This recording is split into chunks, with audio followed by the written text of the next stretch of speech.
सो hi बच्चों, welcome back to science at 24/7। I know it's that time of the year जब आप लोग यहाँ पे सीरियस होना स्टार्ट करते हो अपने बोर्ड्स एग्जाम को लेकर, और अब फेस्टिवल्स का जो ये टाइम पीरियड है यहाँ से लेके आपके एग्जाम के जो हर एक महीना है वो अपने एक चैलेंज के साथ आएगा। प्री बोर्ड्स रहेंगे, प्रैक्टिकल्स रहेंगे और बोर्ड्स रहेंगे। सो इट्स वेरी इंपॉर्टेंट कि आप लोगों को डायरेक्टली वो टॉपिक लिस्ट में यहाँ पे दूं जिस पे आपको सबसे ज्यादा फोकस करना है, और इस प्लेटफॉर्म पे मैं मेक श्योर कर रही हूँ कि आपको हर तरीके से तैयार करने में आपको रिसोर्सेज और कंटेंट प्रोवाइड करूं जिससे आप हर साल की तरह मेरे साथ केमिस्ट्री में पूरे नंबर ला सको। लेकिन ये वीडियो टोटली टारगेट करेगी उन मेन टॉपिक्स को जो इस बार आपके एग्जाम के लिए बहुत इंपॉर्टेंट रहेंगे और जिनको करना आपके लिए डेफिनेटली बहुत इंपॉर्टेंट। तो अगर आप सभी लोग सीरियसली बोर्ड्स में केमिस्ट्री के पूरे नंबर लेकर आना चाहते हैं तो इस वीडियो को पूरा देखेंगे, वीडियो को लाइक करेंगे और मुझे कमेंट सेक्शन में डाल कर जाओगे बच्चों कि कितने स्कोर आप मैनिफेस्ट करते हो आउट ऑफ 70 केमिस्ट्री में लेकर आने के लिए। क्या आपका गोल 70 और 70? तो डू मेक श्योर कि उसे कमेंट सेक्शन में डाल के जाओ।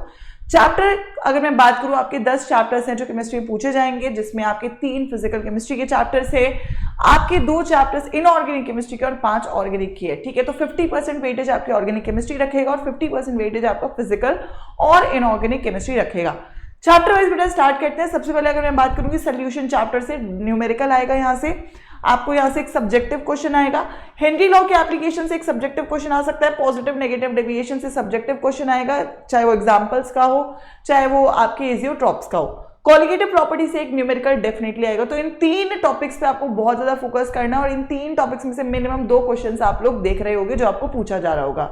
अगर बच्चों में बात करूं इलेक्ट्रोकेमिस्ट्री की, ये काफी बड़ा चैप्टर है, 9 नंबर का है, तो यहां से आप ज्यादा सवाल एक्सपेक्ट कर सकते हो। नर्स्ट इक्वेशन, डेल्टा जी और के इक्विलिब्रियम से कंबाइंड 3 या 5 नंबर का सवाल पूछा जाता है। ठीक है, इफेक्ट ऑफ डाइल्यूशन की अगर मैं बात करूं, यहां से एक एमसीक्यू पूछा जा सकता है असर्शन रीजन पे, या हो सकता है मैच द फॉलोइंग आ जाए। ठीक है, उसके बाद कॉलरैश लॉ से भी एक न्यूमेरिकल आने के चांसेस है, या फिर ग्राफ बेस्ड क्वेश्चन कॉलरैश लॉ से पूछ सकता है स्ट्रॉन्ग और वीक इलेक्ट्रोलाइट के लिए।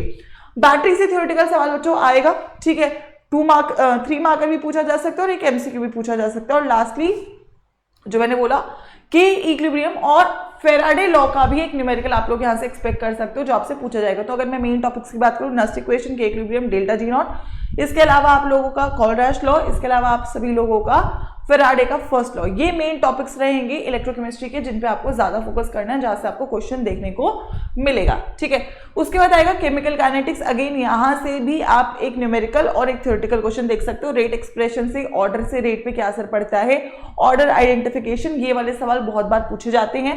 फर्स्ट ऑर्डर पे एक न्यूमेरिकल्स आने के चांसेस है, चाहे वो हाफ लाइफ का हो चाहे वो नॉर्मल आपकी इंटीग्रेटेड इक्वेशन पे हो। ग्राफ्स बहुत इंपॉर्टेंट है, मिनिमम एक ग्राफ आएगा, चाहे 0 ऑर्डर का, चाहे फर्स्ट ऑर्डर का, चाहे अरेनियस इक्वेशन का।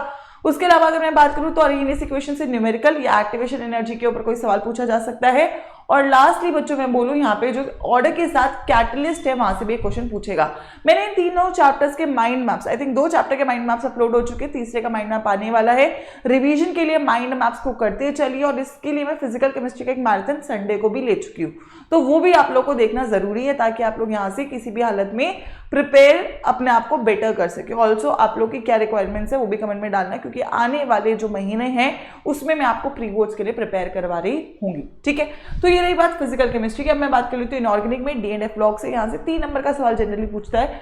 तो एक तो फिजिकल प्रॉपर्टी से रीजनिंग बेस्ड वाला क्वेश्चन पूछेगा, KMNO4 से प्रिपरेशन या कलर बेस्ड क्वेश्चन पूछेगा, लेंथ और कॉन्ट्रैक्शन से क्वेश्चन पूछेगा। जनरली इन्हीं 3 टॉपिक से आप क्वेश्चन को एक्सपेक्ट कर सकते हो जो आप लोग इस चैप्टर से देखोगे। ठीक है, फिर आएगा कोऑर्डिनेशन कंपाउंड, IUPAC से ऑलमोस्ट श्योर है हर साल सवाल आता है। हाइब्रिडाइजेशन निकालने का सवाल, मैग्नेटिक प्रॉपर्टी निकालने का सवाल, CFT में कन्फिग्रेशन लिखना, वीक फील्ड स्ट्रॉन्ग फील्ड के लिए वहां से क्वेश्चन।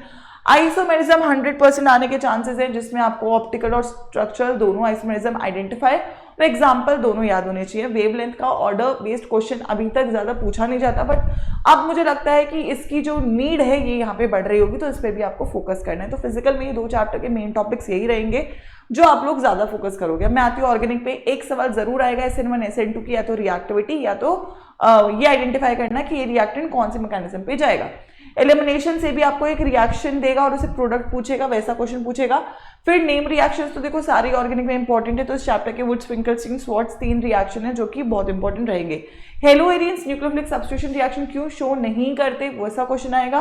और एक अगर मैं एडिशनली बोलूँ तो जो इंपॉर्टेंट हेलोएल्कीन्स है उनके जो यूजेस है, ठीक है, क्लोरोफॉर्म, आयोडोफॉर्म, वैसे क्वेश्चन भी आपको यहाँ से पूछे जा सकते हैं इस बार के बोर्ड्स के एग्जाम में। Talking about alcohol, phenol and ether, alkene से preparation Markovnikov, anti Markovnikov clear होना चाहिए, वहां से कंप्लीट द प्रोडक्ट वाला क्वेश्चन आएगा। 3 नेम रिएक्शन है, तीनों ही बहुत इंपॉर्टेंट है, मिनिमम इनमें से एक तो पेपर में आएगा ही आएगा। ईथर का HI के साथ reaction very important, once again यहां से आप एक क्वेश्चन देख रहे होगे। ल्यूकस टेस्ट से क्वेश्चन आएगा, एसिडिक नेचर ऑफ एल्कोहल से क्वेश्चन आएगा। एडिशनली अगर मैं बोलूँ तो फिनॉल का इलेक्ट्रोफिलिक सब्स्टिट्यूशन, ठीक है, दोनों केसेस हैं, दो केसेस आपको अगेन कंप्लीट द रिएक्शन में पूछ सकता है या स्टेटमेंट वाले क्वेश्चन में पूछ सकता रहेगा, ठीक है। उसके बाद अगर मैं बात करूं तो ओहो this is a problem, okay so I will mention it for you. इसके बाद अगर बच्चों मैं बात करूं तो आपके पास रहेगा aldehyde, ketone and carboxylic acid, ठीक है। सो अगर मैं aldehyde, ketone and carboxylic acid की बात करूं, एक सेकेंड दो मुझे, ठीक है। इसके बाद अगर मैं बात करूं एल्डिहाइड,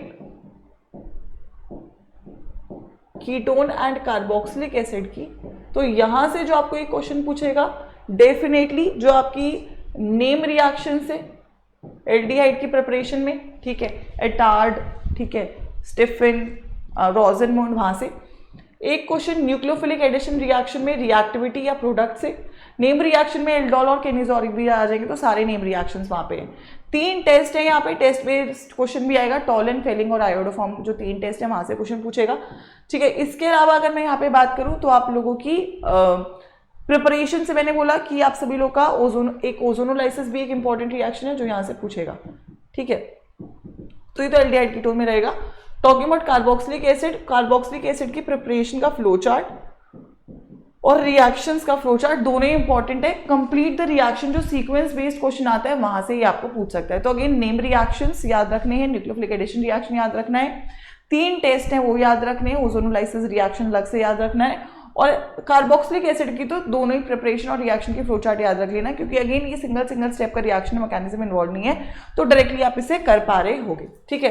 अब अगर मैं बात करूं अमाइंस की, तो अमाइंस से पहली बात जो 2 नेम रिएक्शन है वो तो आएंगे ही आएंगे, गैब्रियल और हॉफमैन ब्रोमोमाइड। फिर यहाँ पे टेस्ट से, चाहे वो आपका कार्बिल अमाइन है, चाहे वो आपका हिंसबर्ग है, चाहे वो आपका नाइट्रस एसिड है, चाहे वो आपका एजोडाई है, चारों टेस्ट इंपॉर्टेंट है। तीसरा इसमें electrophilic substitution reaction of aniline है, वहां से क्वेश्चन आएगा, चाहे वो नाइट्रेशन है, चाहे वो आपका ब्रोमिनेशन है।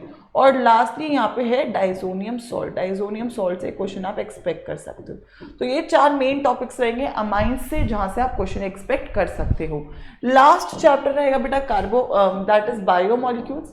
बायोमोलिक्यूल्स में अगर मैं जाऊं तो कार्बोहाइड्रेट सबसे इंपॉर्टेंट, अगेन जिसमें मैं हमेशा बोलती हूँ ग्लूकोज इंपॉर्टेंट रहेगा, स्टार्च इंपॉर्टेंट रहेगा और सुक्रोज इंपॉर्टेंट रहेगा, ठीक है।